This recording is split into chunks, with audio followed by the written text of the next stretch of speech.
श्री स्वामी समर्थ. जयशंकर. सर्व स्वामी भक्तांचा आवडीचा दिवस, स्वामी भक्तांसाठी पर्वणी असलेला दिवस म्हणजे स्वामींचा प्रकट दिन, जो आहे 20 मार्च 2026. या दिवशी प्रत्येक स्वामी भक्त सेवेकरी स्वामींची कुठली न कुठली सेवा करतातच आहेत, करणारच आहेत.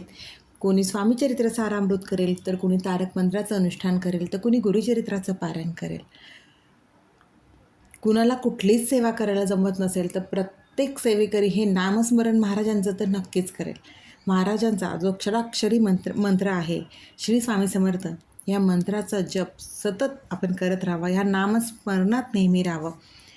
स्वामींची अजून एक खूप साधी सोपी सेवा आहे आणि ती महाराजांच्या स्तुतीसाठी, महाराजांचं कौतुक करण्यासाठी, त्यांचं स्तुती करण्यासाठी जे म्हटलं गेलेलं आहे ते म्हणजे, आणि ते अत्यंत प्रभावी मानले गेले आहे. त्यातले शब्द खरंच खूप सुंदर आहेत. ते म्हणजे स्वामी स्तवन. त्याच्या उच्चारानेच आहे ना, आपल्याला एक वेगळी शांती लाभते. ज्यांना कुठलीच सेवा जमत नाही ना, त्यांनी स्वामी स्तवन तरी महाराजांच्या प्रकट दिनापर्यंत म्हणा. खरं तर हे रोज आपल्या सेवेमध्ये स्वामी स्तवन असायला हवं. आपण कुठलीही सेवा करताना बघा, आधी स्वामी स्तवन हे म्हणतच असतो. ही इतकी प्रभावी सेवा आहे की या स्वामी स्तवनाच्या पठणामुळे आपल्याला एक वेगळीच अपार मनाला शांती लाभते, मानसिक ताणतणावातून मुक्ती होते. आयुष्यात ज्या काही अडचणी असतील, समस्या असतील, कुठलाही त्रास असेल, तो हळूहळू दूर होण्यास मदत होते. स्वामींच्या या स्तुतीमुळे आपल्या भक्तांचा आत्मविश्वास आणि स्वामींची कृपादृष्टी आपल्यावरती लाभते, अशी प्रत्येक भक्तांची श्रद्धा आहे. या स्तवनाचे फायदे काय? तर याच्या नियमित पठणामुळे मनातील भीती, चिंता आणि आपल्यामध्ये जी काही नकारात्मकता असेल ती दूर होऊन आपलं मन शांत होतं.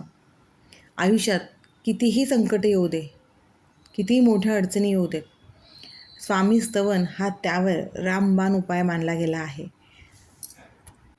अत्यंत भक्तिभावाने, विश्वासाने, श्रद्धेने हे स्तवन आपण जर केलं तर कार्यसिद्धी होते, आयुष्यात यश प्राप्ती होते.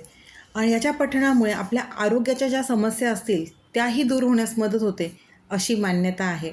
असा बऱ्याच भक्तांचा विश्वास आहे. हे स्वामी स्तवन म्हणजेच ते असं आहे. श्री स्वामी समर्थ स्तवन. नाही जन्म नाही नाम, नाही कुणी माता पिता, प्रगटला अद्भुत असा ब्रह्मांडाचा हाच पिता. नाही कुणी गुरुवर, स्वये हाच सूत्रधार, नवनाथी आदिनाथ, अनाथांचा जगन्नाथ. नरदेही नरसिंह, प्रगटला तरुपोटी, नास्तिकांच्या कशपुला, आस्तिकांची देण्यागती. कधी चाले पाण्यावरी, कधी धावे अधांतरी, यमा वाटे ज्याची भीती, योगीश्वर हाच यती. कधी जाई हिमाचली, कधी गिरी अरवली, कधी नर्मदेच्या काठी, कधी वसे भीमातटी. काली माता बोले संगे, बोले कन्याकुमारीही, अन्नपूर्णा ज्याचे हाती, दत्त गुरु एकमुखी. भारताच्या कानोकानी गेला स्वयं चिंतामणी, सुखी व्हावे सारे जन, ते धावे जनार्दन. प्रज्ञापुरी स्थिर झाला, माध्यानीचा रविप्रद, रामानुज करी भावे, स्वामी पदा दंडवत. ओम स्वामी समर्थ. श्री स्वामी समर्थ. जय जय स्वामी समर्थ. श्री गुरुदेव दत्त. श्री स्वामी समर्थ.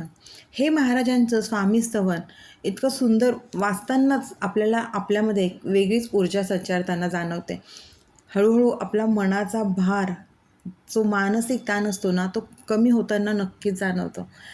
आपल्याला ऐकू जाईल ना ह्या आवाजात हे स्वामी स्तवन नक्कीच म्हणावं, याचा खरंच अनुभव घ्या. अगदी मोजून 10 मिनटं खूप झाले, 10 मिनटं 5 मिनटं ही खूप झाले, हे आपल्याला म्हणायला वेळ लागतो. इतका वेळ तर आपल्याकडे प्रत्येकाकडे असतो. त्यामुळे ही सेवा प्रत्येक स्वामी भक्तांनी प्रकट दिनापर्यंत तर कराच, पण आपल्या रोजच्या नित्यसेवेमध्ये सुद्धा हे स्वामी स्तवन नक्कीच ठेवा आणि महाराजांचा कृपा आशीर्वाद प्राप्त करून घ्या. स्वामींची आपल्यावर कृपा असणं ना फार गरजेचं आहे. जर स्वामी सोबत असतील तर आपण प्रत्येक संकटातून नक्कीच बाहेर पडतो. त्यामुळे स्वामी प्रकट दिनापर्यंत कुठलीही सेवा करायला जमली नाही, अगदी ही 5 मिनिटाची सेवा आहे.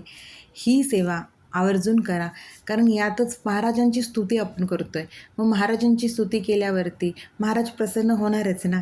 प्रत्येकाला स्तुती आवडत असते केलेली. आपल्याला स्वतःलाही जर आपली कोणी स्तुती केली तर आवडतं. ते तर स्वामी आहेत. त्यांची स्तुती जर आपण मनापासून केली तर त्यांना का नाही आवडणार. त्यामुळे महाराजांचं हे स्वामी स्तवन प्रत्येक भक्तांनी ही 5 मिनिटाची सेवा आपल्या दिवसभराच्या ह्याच्यातनं नक्की करा आणि नित्यसेवेमध्येही सेवा ठेवा आणि महाराजांची अनुभूती घ्या. महाराज खरंच त्यांचा कृपा आशीर्वाद देतातच. महाराजांचा चमत्कार बघायचा असेल तर महाराजांना आधी नमस्कार करायला शिका. महाराजांना नमस्कार केला की महाराज त्यांचे चमत्कार नक्कीच दाखवतात. फक्त तो नमस्कार प्रामाणिकपणे आणि मनापासून श्रद्धेने करायला हवा. श्री स्वामी समर्थ. अशक्यही शक्य करतील स्वामी, अशक्यही शक्य करतील स्वामी.